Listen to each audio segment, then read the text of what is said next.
Welcome to My Favorite CX, a podcast that celebrates exceptional customer experiences.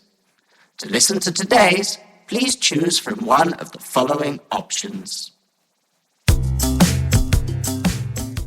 Welcome back to My Favorite Customer Experience. I'm here with Andy Moorhouse, and we're going to move on to talking about a recent or historical favorite customer experience for you, Andy. Yeah. So this is with Tesco, and regarding their home shopping delivery service, and it's a particular favorite because my old company, we did a customer experience transformation training program with Tesco.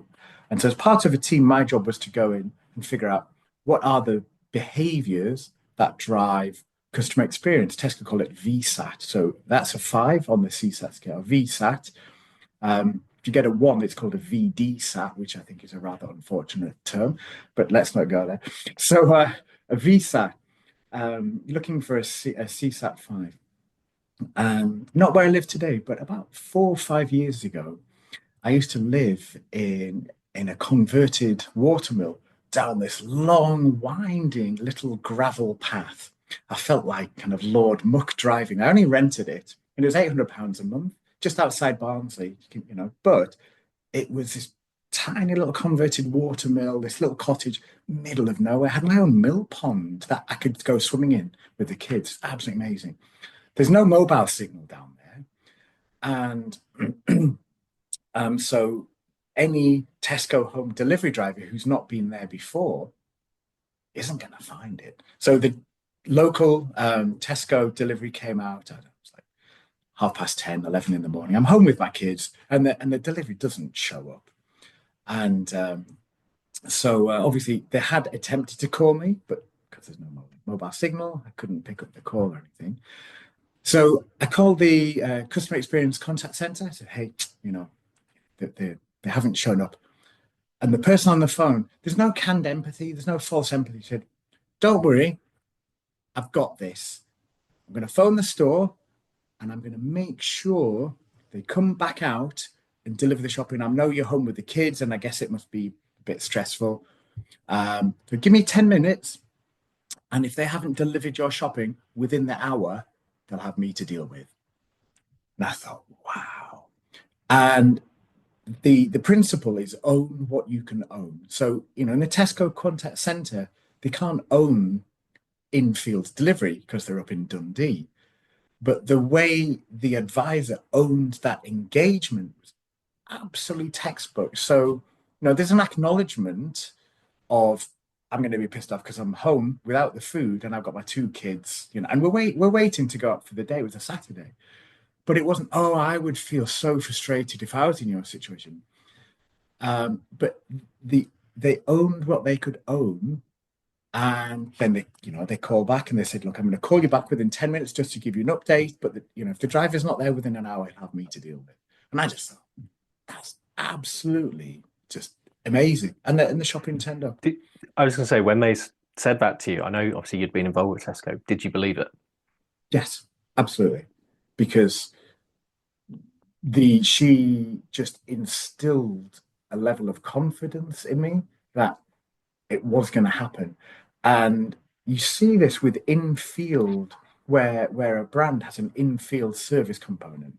So obviously you've got your home shopping with Tesco, all your mobile broadband engineers, or utilities, gas, or especially water companies. I've done a bit of work with Thames and Anglian Water, similar thing, customer experience transformation projects. And before the training, there was no certainty on timescales. So someone would phone up and say, oh my God, I'm stood in the middle of the road and there's raw sewage everywhere. Can I have your postcode? I don't know the postcode, but there's shit in the streets, there's sewage everywhere. Well, if I can't have your account number, sir, I'm not able to do anything. Right? But then you hear other instances where they would say, the engineer's on his way. Well, there's a water leak. The water's lapping at my front door. When will the engineer be? I'll be there as soon as he can. And one customer went, well, how soon is soon? And the other guy goes, well, what do you mean? Well, the guy says, well, how soon is soon? Is it 5 minutes? Oh, no, no, it won't be 5 minutes. Is it 2 days? Oh, yeah, it'd be closer than two. Well, I don't really know. I couldn't tell you. And so statistically, in all the work I've done, the lack of certainty on timescales is statistically, the single biggest cause of detractors in any organization. But again, you look at what's being measured in coal miner, then you look at any, NICE, Verint, Genesis systems. They don't measure that at all. They measure, did you use the customer's name twice? Did you thank them for their loyalty? Did you deliver empathy? And you go, no, you need to deliver certainty. Customers need certainty. And that's what I got from this, linking back to the Tesco experience. Absolute certainty on timescales and certainty that it was going to happen. And if contact center leaders start measuring the right things in their speech analytics and on what their agents are saying on live chat, and well, I'm not a betting man, but I guarantee a lack of certainty is what's dragging down all conversations. I had a DHL delivery, and your delivery will be there between 11:31 a.m. and 12:01 a.m. A half hour. Click here, and there's a little picture of the DHL thing chugging along on a map in my area. You are 3 more stops. On absolute certainty. And so some operational leaders have figured that, and there's a reason DHL do that, because it prevents calls. Where's my parcel? Where's my order? If I have certainty and absolute reassurance with a little DHL van chugging along on a map, I don't need to call. And that's going to reduce your preventable calls in most contact centers between 30 and 40%. That's going to remove that. Where's my order? Where's my payment? Where's my refund? All of those calls are preventable if you deliver certainty. I guarantee payment will be in your account by 4 p.m. on this date. So I believed her, to answer your question in a long-winded way. And measuring certainty in CX operations, I think it's absolutely key. And it's critical in delivering the right level of experience. And, it's not the pleasantries, it's not the happy clappy, smile when you dial. It's not that. It's not the tone. That's not what delivers great customer experience. It's delivering certainty and ownership and personal reassurance. They'll have me to deal with. So the agent is giving personal reassurance. They're the 3 behaviors that matter. And ultimately, that's building trust as well, isn't it? As a customer, you then trust them, which means I'm guessing you carried on shopping with Tesco after that. Whereas if they failed, you'd probably be going, right, who's next? Which other flavor of supermarket will I trust to try and make it to the end of the gravel path? Yeah. Yes. I did like living there. Anyway, they sold the watermill. They sold this damn little watermill, but I did enjoy living there.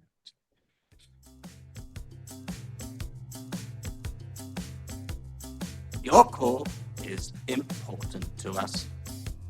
Please hold, and you will be connected to your next favorite customer experience shortly.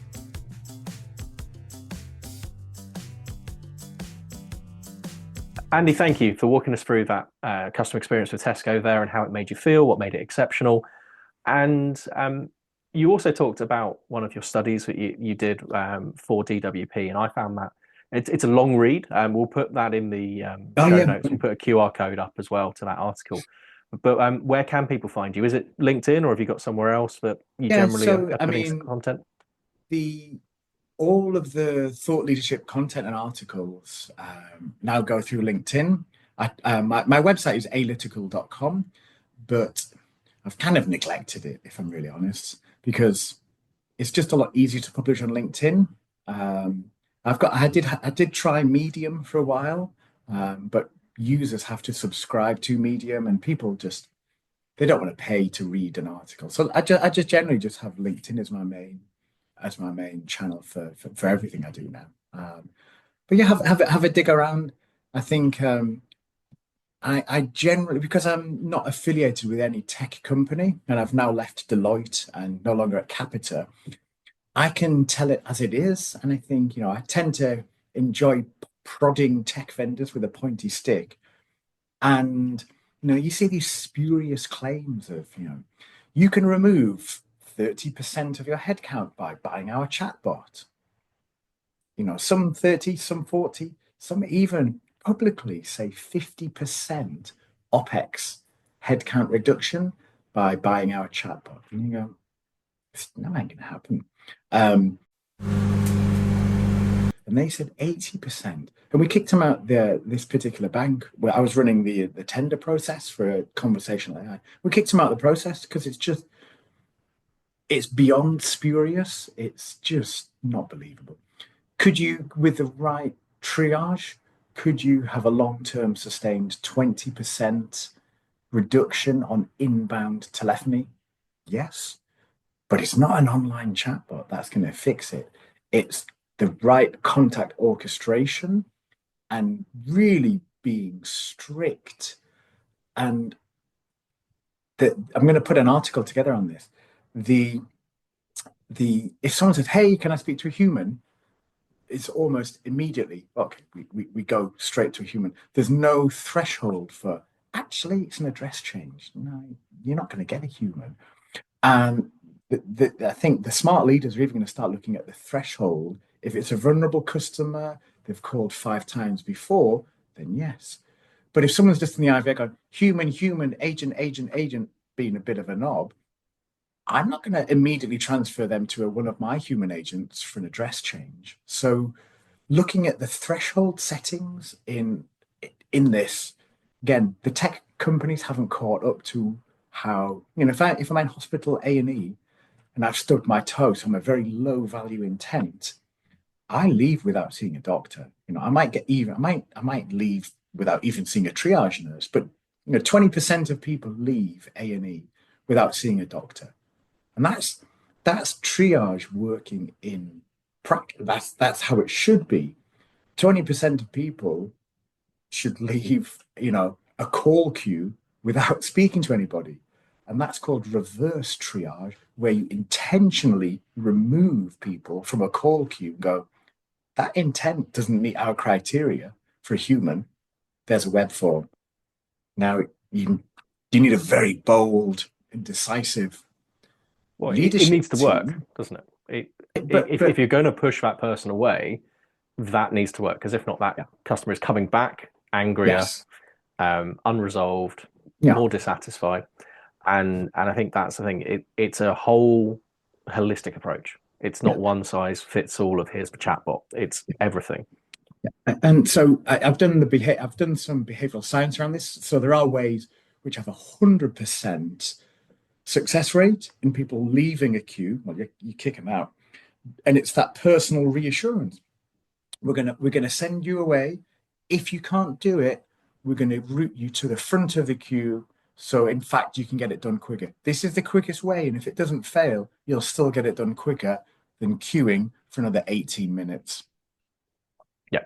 And it works. 100% of people will go, fair enough, because it's quicker. And I've got that personal reassurance. So again, the behavioral science of how do you do reverse triage and kick people out of a call queue.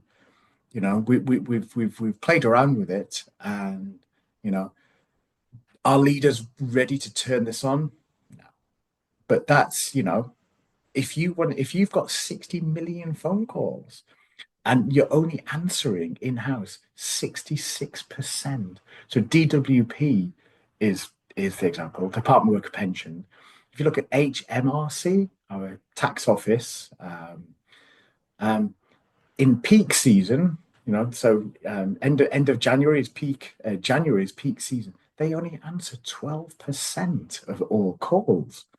And the strategy at HMRC to prevent so advisors can catch up with the workload, in June and July they turn off the phones. So they don't have they don't have any repeat contact in June and July because you can't phone them. I mean, I remember that creating a lot of noise when that came to light. And they're gonna, well, the thing is, they only gave 3 days notice that they were going to turn off the phones to Parliament. I mean, anyway, this is a longer story. So the next deep dive kind of forensic autopsy is going to be on HMRC. So I've got all the data because it's public. All the data is public, and I have a little bit of time to prod and poke these things. So I've gone back to 2004. They had 120 million phone calls at HMRC, and they've now got down to 36 million phone calls because of the self-serve online tax submissions. So it's an exemplar of how self-serve, I mean, 120 million calls down to 30 odd million. That's a success story at the top level. But then you contrast that with we've turned off the phones because we can't deal with this. It's going to be a very interesting long read. And Andy, thank you very much for joining us this week on My Favorite CX. We'll put the links out to your LinkedIn. I'm looking forward to reading that one myself. And thank you very much for tuning in. We'll see you next week. All right. Cheers. See you later. Thank you very much for joining us. Thank you for listening to My Favorite CX. Your listenership is important to us. On your keypad, please press a number between 1 and 5 to rank how much you've enjoyed your experience.